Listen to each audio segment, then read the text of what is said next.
Makanya mimullah abu yang berbahagia, leblah pun Rasulullah mendakwah di kota Mekah. Dakwah Nabi kali pertama geputuri Allah Ta'ala. Karena menye Allah hana katuri mimullah abu yang berbahagia, ubena ibadat lain yang terpungut hana makna. Turi Allah yang adalah pokok utama.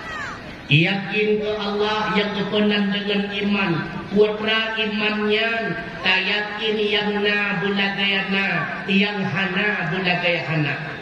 Putra iman tak yakin yang na bulagayana, yang hana bulagayana. Mungkin truk yakin ketanya laganya memungkinkan dengan syarat nama ma'rifah.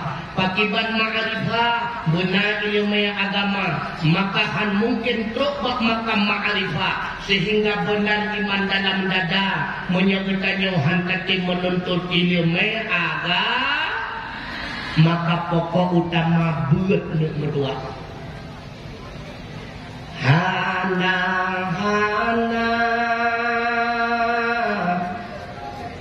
walau pina dan mengguna sia-sia hana walau pina dan mengguna hana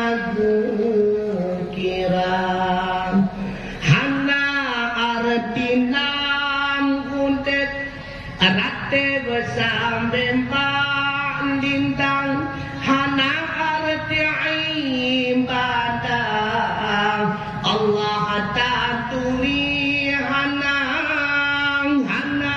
arti nam kuntet arti sampai bambang hana arti mutua saban sila asa